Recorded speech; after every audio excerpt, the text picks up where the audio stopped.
right, guys, as promised, we're bringing in new artists, new acts, and today we got Anders, bro. I just got to meet you. You're the best, bro. Thanks for having me, man. I love being here. You got a new single dropping with Warner. It's coming out on Friday. Tell me a little bit about it. Yeah, the single's called Come With Me. It releases this Friday, June 24th. It's just like a feel-good record. It's, a record that I hope it does well for people for the summer. It's a good summer vibe. That's it, man. Me and Clyde were listening to it driving in, coming to meet you, and we were like, yo, this is a banger. And this guy's like, man, you're a cool dude. I just found out you live down the street from me. Yeah. We're going to be going for lunch, for sure. So not only have we made friends, guys, we also have an interview with this guy. He opened up about some stuff you ain't going to find anywhere else. This guy, you're running around with the wrong crew, eh? Yeah, just growing up, figuring life out and hanging around with friends.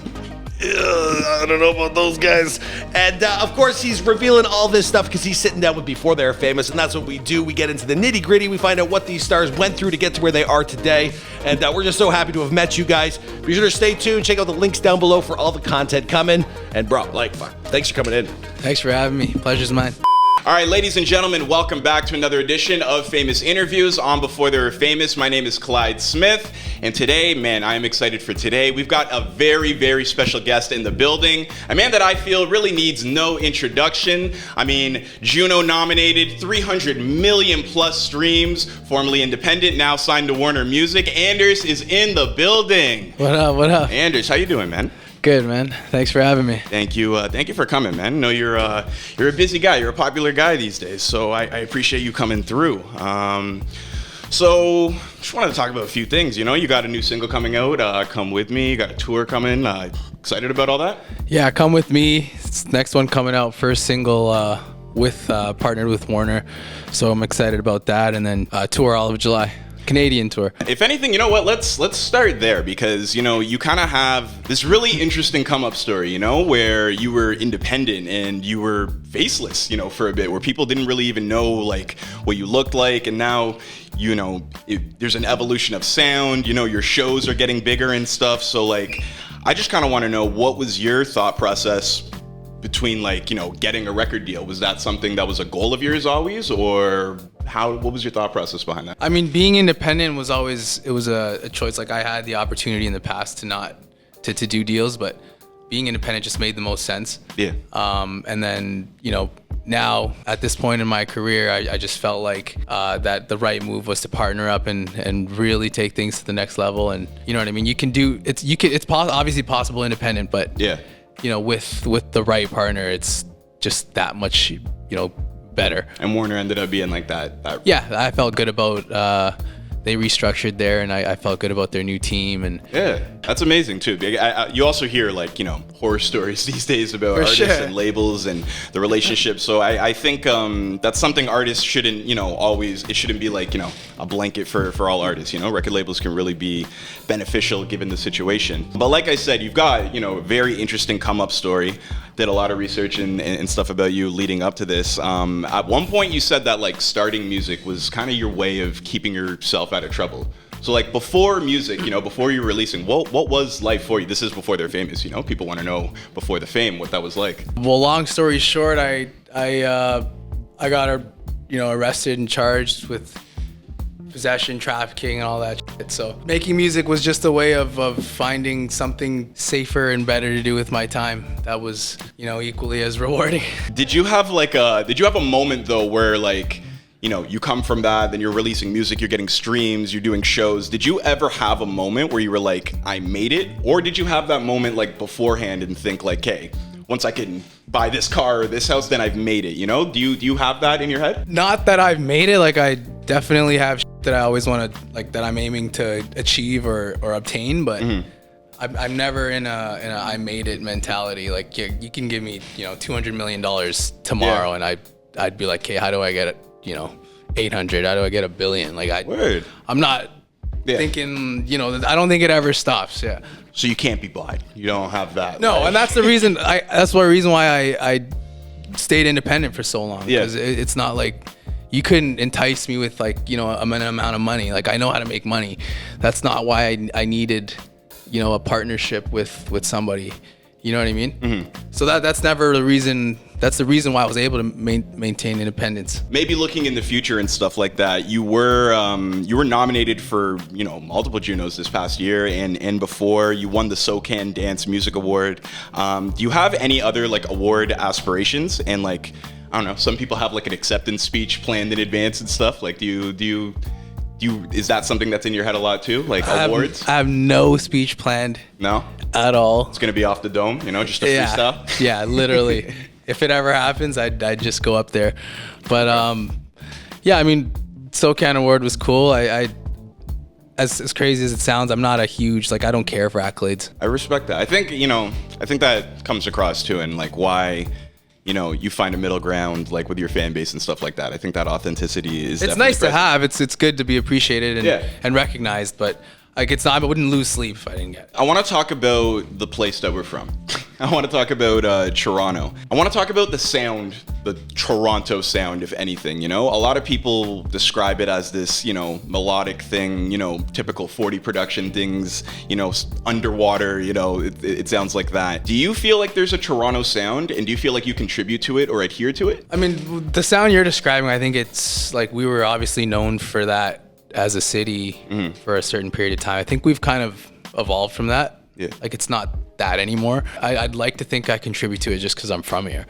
But if I could kind of elevate it and do something that gives it a new reputation or whatnot. But it's definitely evolving, and I'm happy to be a part of it. Right quick before we continue with Toronto, just because you're saying, evolution, and I think that's just a big theme, that I tackled when doing research, because from like, I remember Honest, you said that you really wanted to lock in and concentrate on the details more than like your previous efforts. Come With Me, I think, is like another, leap, of you taking like another sound and like really reworking that. So you clearly show like your growth with that. Some artists, they choose to kind of stay in one bag, one lane. They have something that works. What is like your motivation to have evolution and to grow? Well, touching on Come With Me, I wanted to create a record that could be commercially successful, be on the radio, but still kind of stay true to my artistry and not kind of just try to make like a pop record, for example. And for me, it's just, like you said, some artists kind of stick to one sound or kind of one style. I just get bored. Yeah. Like you couldn't lock me in a room and ask me to make 10 of the same song. Like I just wouldn't want to do it. So, Come With Me was just like a feel good moment that I took the time to polish out and really focus on the intricacies. Like Luca, who produced it, he's like I see him as a genius. So we kind of bounced back and forth and that was a product of it. I think it shows too. Like that's I don't know, it's definitely a vibe. It came just in time for summer. So for sure. Definitely get to hear that at a brunch or a day party. Yeah, hopefully.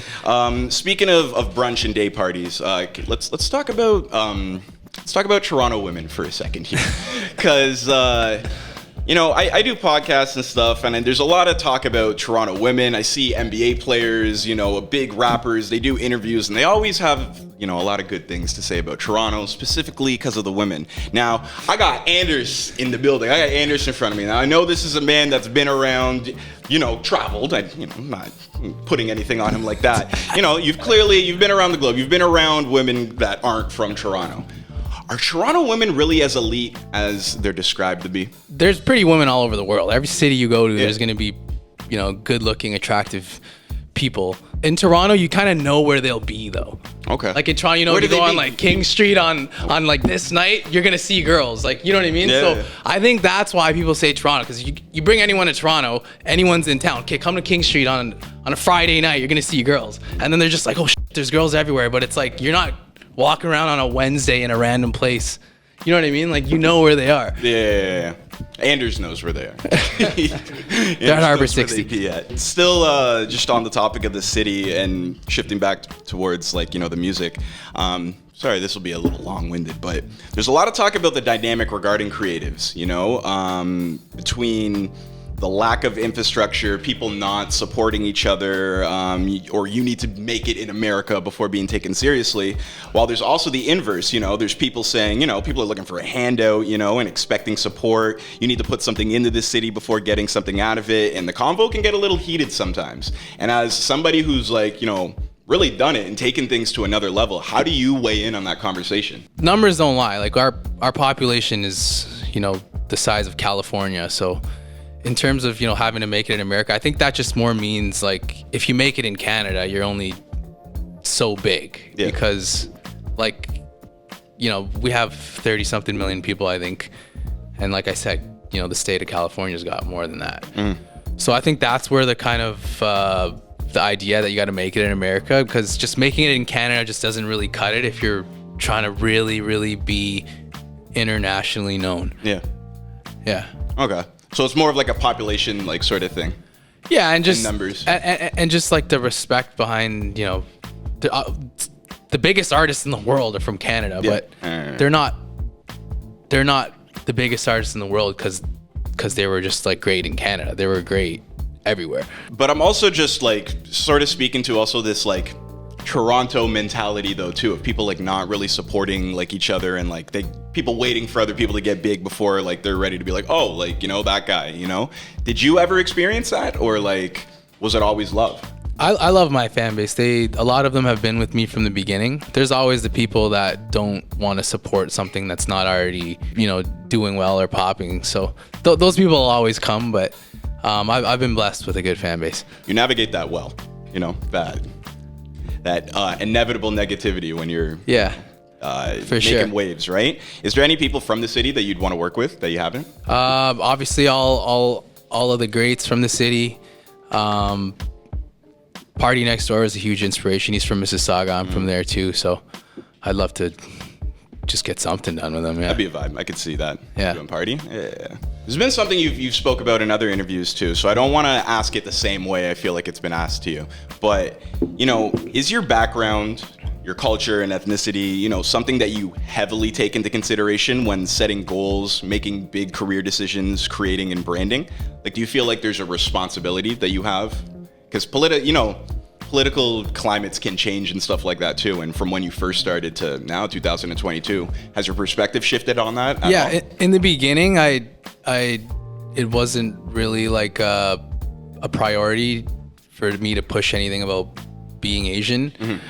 But as I grow as a person, and as an artist, I feel like there is some sort of responsibility just to, mainly for me, is to inspire others. Yeah. Because when I started making music, I didn't have an example of, someone who looked like me that could accomplish certain things. Like all the musicians you see are white or black that are in like top 40 radio, or I guess Spanish too. So and now, we have like, I guess like BTS or those huge bands, but nothing that's still Asian, I guess, music. Like we don't have Asian people represented in kind of North American music. Do you feel like a personal responsibility though? Like a young Asian kid says to you, like, I want to be like Nav. Do you feel like an extended sort of pressure on that, or? Yeah, I mean, I just hope to inspire kids or anyone really that.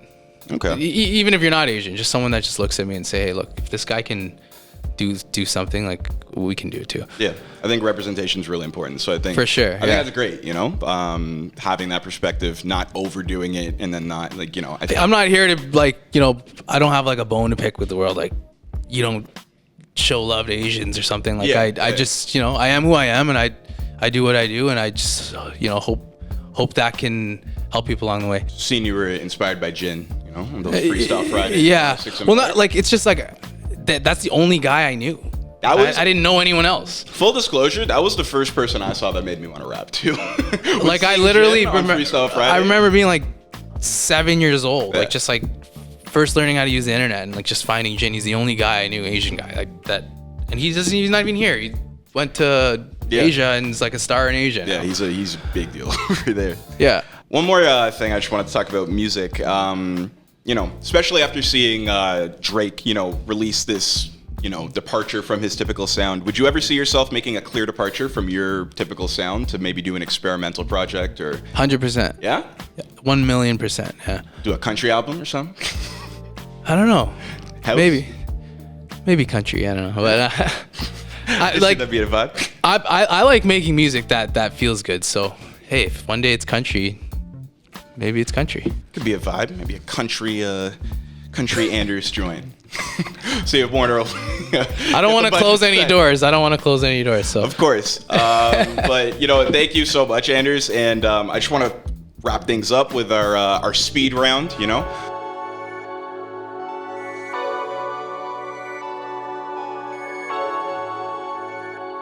You ready for the speed round?